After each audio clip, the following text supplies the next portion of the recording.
The gray water in the yellow plastic bucket sloshed rhythmically as Amara dipped the heavy string mop, wrung it out, and slapped it against the cold linoleum floor.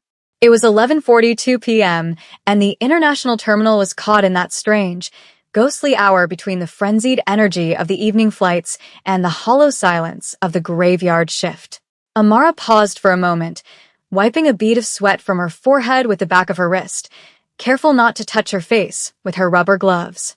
At 29 years old, Amara had imagined a very different life for herself. She never thought she would be here, dragging a wet mop back and forth while wearing a gray uniform that was 2 sizes too big. The constant, nagging mathematics of survival played on a loop in her mind. The rent for her studio apartment was due in 4 days. The electricity bill was already overdue, glowing red in her mind. And she had just received a final notice from the bank about her student loans.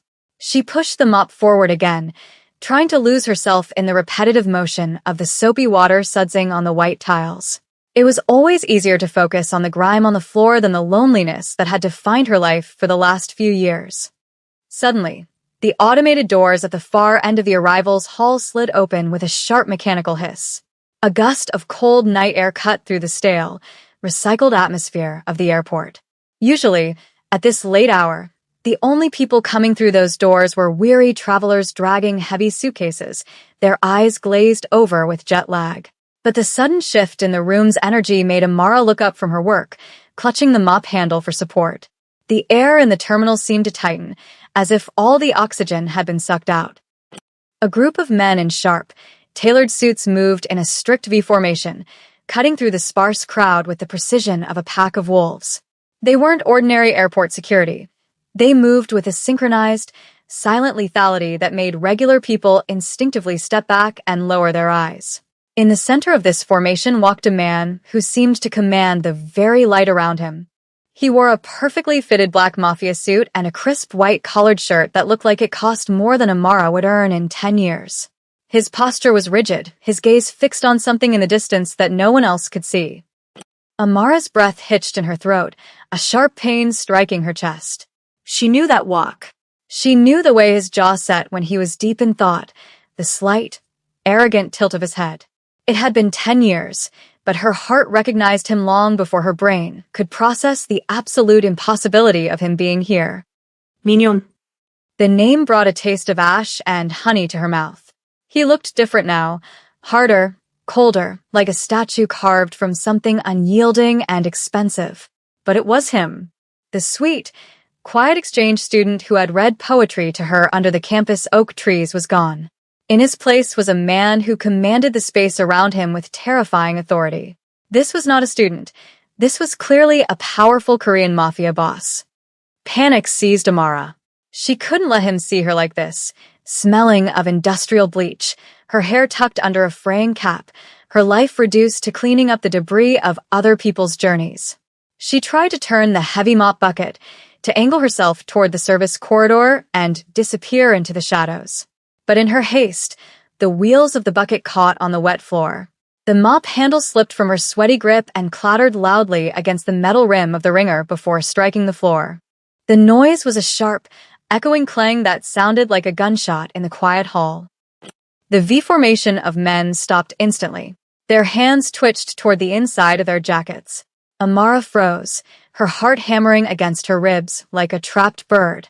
Slowly, the man in the center turned his head. Across 30 feet of sterile airport lighting, their eyes locked.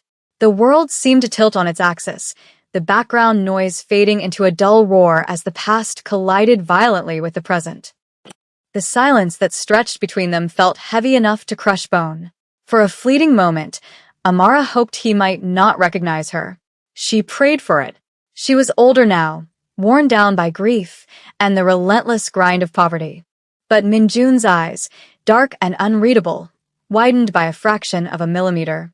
It was the only crack in his armor. He took a step forward, breaking the formation. His security detail immediately adjusted, one of the burly men stepping in front of him with a hand raised to block his path, murmuring something urgent in Korean. Minjun didn't even look at the guard. He simply raised one finger, a small, dismissive gesture that froze the bodyguard in place.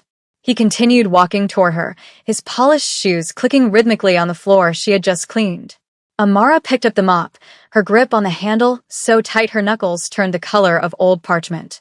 Every instinct screamed at her to run, to flee back to the safety of her anonymity, but her feet felt like lead. "Amara," he said. His voice was deeper than she remembered, stripped of the youthful lightness it once held, but the rhythm was the same. It was a voice that used to whisper promises in the dark, promises that had evaporated the day he vanished without a trace. Hearing her name on his lips felt like a physical blow. She straightened her spine, forcing herself to meet his gaze with whatever scraps of dignity she had left. "Minjun," she replied, her voice surprisingly steady despite the trembling in her knees. He stopped 3 feet away, close enough for her to smell the scent of rain and expensive sandalwood clinging to his black Mafia suit. He looked at the dirty water in the bucket, then at her oversized uniform, and finally at her face. There was no mockery in his expression, only a profound, unsettling intensity. "It has been a long time," he said, his English precise and clipped. 10 years for months and 12 days, Amara thought to herself, but out loud, she just nodded. "Life happens," she said, lifting her chin slightly. Before he could respond, a commotion broke out near the baggage claim area. An elderly woman, struggling with 3 large suitcases, had tripped over her own feet. Her bags went sprawling across the floor, and one suitcase burst open, spilling clothes everywhere. The few passengers nearby just stared or walked around her, too tired or too self-absorbed to help. Without thinking, Amara leaned the mop against her cart. She rushed over, crouching down beside the woman. "It's okay, ma'am, don't worry, I've got it," Amara said softly, her hands moving quickly to gather the scattered items. She carefully folded a knitted sweater and placed it back in the case, offering the woman a reassuring smile that transformed her tired face into something radiant. Minjun watched from where he stood. The cold mask of the Korean Mafia boss slipped further. He watched the gentleness in her hands, the way she soothed the stranger without a second thought for her own humiliation or the powerful man waiting behind her. It was that kindness, the same kindness that had saved him when he was a lonely foreigner in a strange land, that pierced him now. He signaled to his men. 2 of the burly guards immediately rushed forward, not to threaten, but to help Amara zip the bag and lift the heavy luggage for the old woman. Amara stood up, dusting off her knees, surprised to see the terrifying bodyguards acting like bellhops. She looked back at Minjun. He wasn't looking at the luggage. He was looking at her as if she were the only living thing in the terminal. "You haven't changed," he said softly, stepping closer until he was invading her personal space. The intimacy of it made her skin prickle. "You have," she countered, her eyes flicking to the men behind him and his black Mafia suit. "Who are you now, Minjun? You look like you own the airport." A shadow passed over his face, quick and dark. "I own many things," he said cryptically, "but I lost the only thing that mattered." The air between them crackled with unresolved history. Just then, the phone in her pocket buzzed violently. Amara pulled it out. It was a text from her neighbor, Mrs. Henderson. The message was short and terrifying. "Rico is back. He kicked your door in. He says he's waiting for you inside. Don't come home alone." The blood drained from Amara's face. The romance, the shock, the nostalgia, it all vanished instantly, replaced by the primal terror of a woman who knew she was cornered. Rico was the loan shark she had foolishly borrowed from when her mother fell ill last year. He wasn't a man who accepted excuses. "I have to go," Amara stammered, shoving the phone back into her pocket. She turned toward the supervisor's office, panic rising in her throat. "I have to leave. Now." She didn't wait for permission.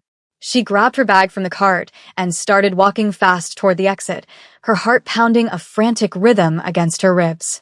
She couldn't go home, but she couldn't stay here. She had to find a place to hide. Guilt and fear twisted in her gut. She pushed through the glass doors into the night, expecting to run to the bus stop, but the sky had opened up. A torrential downpour was hammering the pavement, turning the world into a blur of gray water and neon reflections. She checked the time. The last express bus had left 5 minutes ago. The next one wasn't for an hour. No, no, no, she whispered, stepping out into the rain, feeling the cold water soak instantly through her thin uniform. A black SUV, sleek and massive like a tank dressed in tuxedo paint, pulled up to the curb alongside her, cutting off the wind. The rear window slid down silently. Minjun sat inside, the warm amber light of the interior illuminating his face. Get in, he commanded. It wasn't an offer. It was a statement of fact from a man used to being obeyed. Amara shook her head, water streaming down her face, plastering her shirt to her skin. I can't. I'll find a way. There is no way, Amara, he said, his voice cutting through the sound of the rain. You are in distress. I can see it in your eyes. Get in the car. She hesitated, her pride warring with her fear of Rico waiting in her apartment. Please, she said, her voice cracking. I'm in trouble, Minjun. Bad trouble. You don't want to be involved. Minjun looked at her, his expression unreadable but intense. I am already involved, he said. The door clicked open. Get in. I will not ask a third time. Amara climbed into the back seat, dripping wet, shivering as the climate-controlled air enveloped her. The interior smelled of leather and safety. She sat as close to the door as possible, clutching her cheap canvas bag to her chest. Minjun said something in Korean to the driver, and the car surged forward, merging seamlessly into the traffic. The silence in the car was thick with unspoken questions. Minjun didn't look at her.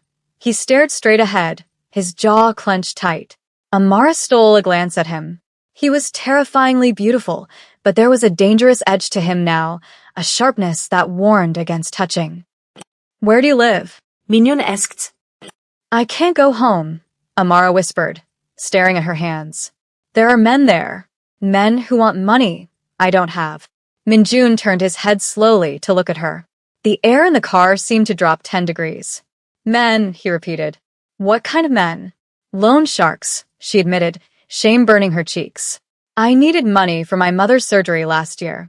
I couldn't pay it all back in time. Minjun nodded once, slowly. He didn't lecture her. He didn't offer pity. He simply tapped the partition and gave the driver Amara's address, which he somehow already knew, or perhaps he just commanded the driver to find it. The drive to her neighborhood took 20 minutes. As the luxury SUV turned off the highway and navigated the potholed streets of her district, the atmosphere in the car shifted. The sleek vehicle looked alien against the backdrop of peeling paint, barred windows, and overflowing dumpsters. Amara felt a flush of shame heat her neck. She didn't want him to see this. She didn't want the boy who had known her when she was a bright-eyed scholarship student to see the cages life had built around her. The car pulled up to her apartment complex, a towering block of gray concrete that looked like a bruised tooth against the sky. Wait here, she said, her hand on the door handle. I just need to grab my things. If I'm fast, maybe they won't see me. Minjun gab her Rest. His grip was firm. You are not going up there alone. I have to, she said. No, he replied. He opened his door and stepped out into the rain, his expensive shoes splashing in a puddle. He buttoned his suit jacket with a casual grace. We go together. Amara followed him, her heart racing. They walked up the cracked stairs to the 3rd floor. The door to her apartment was already ajar, the lock broken. Inside, 3 men were sitting on her small sofa, drinking her cheap beer. They wore leather jackets and expressions of bored cruelty. It was Rico's crew. Well, Rico said, standing up and tossing an empty can onto her clean floor. Look at this. The princess finally comes home. He looked past her to Minjun. And she brought a date. Fancy. I don't have the money yet, Amara said, stepping in front of Minjun. I told you, Friday. Rico laughed, a dry, ugly sound. Friday is gone, sweetheart. We're done waiting. He pulled a switchblade from his pocket, the metal glinting in the dim light. We take what we can get. Maybe we start with you. Amara gasped, backing up, but she bumped into a solid chest. Minjun stepped around her. He moved with a fluid, terrifying calmness. He stood with his hands in the pockets of his black Mafia suit, looking completely out of place in the shabby apartment and yet entirely in command. You are leaving, Minjun stated, his voice low and bored. And you are forgetting this debt. Rico is native. Who the hell are you? Some corporate boyfriend. He lunged forward with a knife. Faster than Amara's eyes could follow, Minjun moved. There was a sickening crack of bone, a blur of motion, and Rico was on his knees, screaming, his arm bent at an unnatural angle. The knife clattered to the floor. The other two men jumped up, but before they could attack, Minjun's security details swarmed into the small apartment like a tide of black ink. In seconds, the room was silent again, the three thugs restrained and pinned to the floor. Amara stood pressed against the wall, her hands over her mouth, her eyes wide with shock. This wasn't just self-defense. This was military precision. This was violence honed into an art form. This was the work of a mafia boss. Minjun adjusted his white cuffs, his breathing not even elevated. He turned to her, his face softening instantly. "Grab what you need," he said gently. "You are not staying here." But "The debt," Amara whispered. Minjun glanced at the men on the floor. "Consider it paid," he said coldly. He looked back at her. "Pack a bag, Amara. Please." 10 minutes later, they were back in the SUV. The car glided toward the city center, rising above the smog and the struggle. They entered the private garage of a glass spire that pierced the clouds. The elevator ride was silent, the numbers climbing higher and higher until they reached the penthouse. When the doors opened, Amara gasped. The apartment was a palace of glass and steel, overlooking the entire city. It was beautiful, cold, and lonely. "There is a guest room down the hall," Minjun said. "It has everything you need. You are safe here." Amara walked into the living room, feeling like an intruder. Minjun walked to the floor-to-ceiling window, staring out at the city lights, pouring himself a glass of amber liquid. He looked like a king surveying his kingdom, but also like a prisoner in a tower. Amara walked over to a marble-side table where his phone sat. It buzzed, the screen lighting up. She didn't mean to look, but the message was right there. She had taken a few semesters of Korean in college, trying to surprise him back then. She recognized enough characters. "The Northern Territory is secure. The bodies have been disposed of." The blood froze in her veins.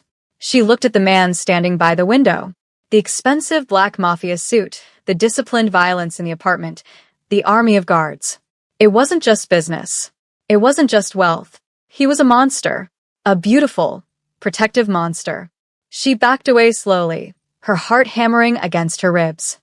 Minjun turned around then, catching the look of horror on her face. He glanced at the phone, then back to her. He didn't try to explain. He didn't try to lie. He just looked at her with those dark, sorrowful eyes. "You are safe here, Amara," he said quietly. "That is all that matters." But as Amara looked at him, she realized she didn't know if she was safe from the world, or if she was now in the center of the danger itself. The morning light that filtered into the guest suite was aggressive, bouncing off the polished chrome and white marble surfaces with a blinding intensity. For a disorienting second, Amara reached for the alarm clock on her chipped bedside table, only for her hand to brush against sheets that felt like woven water. The memory of the previous night came rushing back, the airport, the rain, the fight in her apartment, and the text message. Disposed bodies. She sat up abruptly, her heart giving a painful lurch. The silence in the penthouse was absolute. She exhaled a long, shaky breath and swung her legs out of bed. She needed answers. She crept out of the room, her bare feet silent on the heated floors. She followed the smell of toasted sesame oil and brewing coffee to the kitchen. Minjun was there. He had discarded the suit jacket and the tie. His white dress shirt was unbuttoned at the collar, sleeves rolled up to his elbows, revealing forearms corded with muscle and a faint, jagged scar running down his left wrist. He was flipping an omelet with a casual proficiency that didn't match the lethal precision he'd shown the night before. "The coffee is fresh," he said, not turning around. Amara stayed by the threshold, her arms wrapped around herself. "We can't just pretend nothing happened, Minjun," she said. "I saw the message. I know what you are." He froze, the spatula hovering over the pan. Slowly, he turned to face her. The morning light caught the sharp angles of his face. He looked tired. "And what am I, Amara?" he asked quietly. "A monster? A criminal?" He set the spatula down and leaned against the counter. "I am a man who survives. Just like you." Do you think I chose this? He continued. Do you think when we sat under the oak trees reading poetry, this was the future I was dreaming of? Then why, she demanded, stepping into the room. Why did you leave? Why did you ghost me for 10 years and come back like a kingpin? I didn't leave you, he said, the words coming out strained. I was taken. My father died. The family business required a successor, and I was the only blood left. If I had stayed, if I had contacted you, you would have been a target. He walked toward her, stopping just outside of touching distance. The air between them hummed with the electricity of a decade's worth of unsaid words. I broke my own heart to keep yours beating, Amara. She looked up at him, searching for the lie, but found only a raw, bleeding honesty. I have been watching you, he admitted suddenly, his voice dropping to a whisper. For 6 months. Since I found out where you were. Amara stiffened. You were watching me? Stalking me? Protecting you, he corrected. From a distance. I saw you struggle. I wanted to intervene 1,000 times, but I knew it would bring the wolves. My world is dangerous, Amara. Last night, at the airport, I couldn't stay away any longer, and my hesitation cost you your anonymity. Now, Rico's bosses know you are my weakness. The revelation hit her like a physical blow. What? She gasped. You mean, they came after me because of you? Rico was just a loan shark, but the men he answers to? They are my rivals. They will use anyone to get to me. He pulled her closer, his forehead resting against hers. I am sorry. I am so sorry. Amara felt the anger drain out of her, replaced by a surge of complicated longing. He hadn't forgotten her. He had been a ghost in the margins of her life, watching, waiting. The moment was shattered by the sharp wail of a siren from the streets below, followed by the harsh buzz of the intercom. Mignon stiffened, pulling back instantly. He walked to the wall panel and pressed a button. A grainy video feed appeared, the lobby security desk. Sir, a voice crackled, laced with panic. We have a breach. They bypassed the gate. They are in the elevator. Minjun didn't panic. He became ice. He turned to Amara, his face completely devoid of the warmth it held seconds ago. Go to the bathroom in the master suite. Lock the door. Do not open it until you hear my voice. Mignon, Emma stottet, gripping hellerot.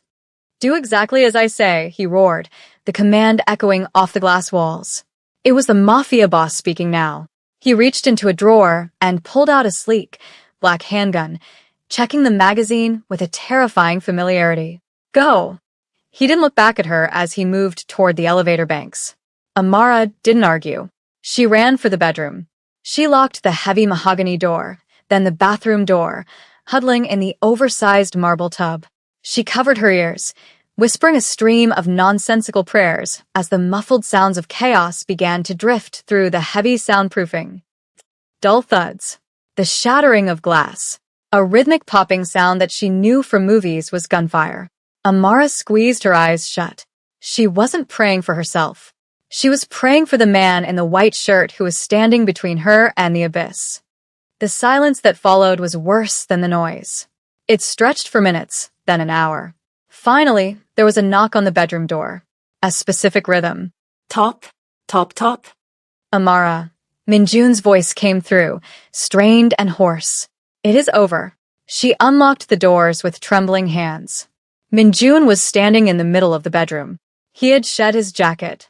His white shirt was ruined, stained with blood, some of it red and fresh, some of it drying dark. He was holding his left arm, which was wrapped in a makeshift tourniquet. The room behind him was a wreck, a vase shattered, a bullet hole in the plaster. But he was alive. Amara let out a cry and launched herself at him, forgetting the blood, forgetting the fear. She wrapped her arms around his neck, burying her face in the crook of his shoulder. You idiot, she sobbed. You stupid, dangerous idiot. Minjun winced but wrapped his good arm around her waist, lifting her slightly off the ground. He buried his face in her hair, inhaling deeply. I told you, he rasped, his voice shaking. No one touches you. He stumbled slightly, and Amara realized he was hurt worse than he was letting on. She pulled back, her hands hovering over the blood on his side. You need a hospital, she said, her voice rising in panic. No hospitals, he grunted, leaning heavily on her. My doctor is on the way. Just. Help me to the chair. She guided him to the velvet armchair in the corner, her hands stained with his blood. It was a baptism of sorts. She was no longer an observer. She was part of this now. As he sank into the chair, his eyes fluttered shut. I tried to let you go, he whispered, his defenses crumbling with the blood loss. 10 years. I tried. But the universe keeps throwing us together. Amara knelt between his legs, pressing a towel against his wound.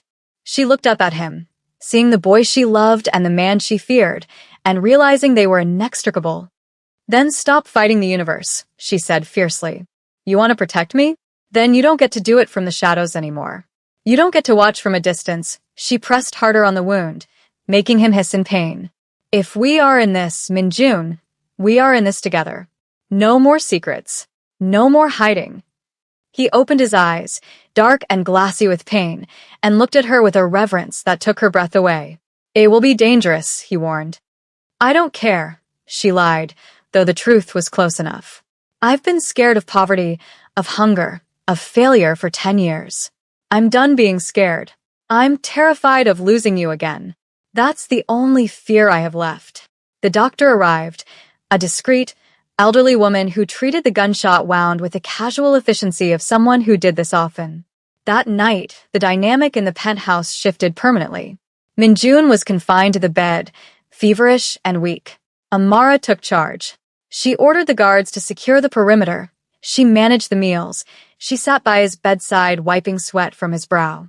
The power imbalance that had defined their reunion, billionaire mafia boss and cleaner, evaporated. In this room, with the smell of antiseptic and rain, they were just two people clinging to a second chance. It was 3 days later when Minjun was finally strong enough to walk to the balcony. The city was glittering below them, a sea of lights that didn't seem quite so cold anymore. Amara stood beside him, leaning against the railing. He reached out and took her hand, interlacing their fingers. It was a simple gesture, but it felt like a marriage vow. I am getting out, he said suddenly. Amara looked at him. What? The business.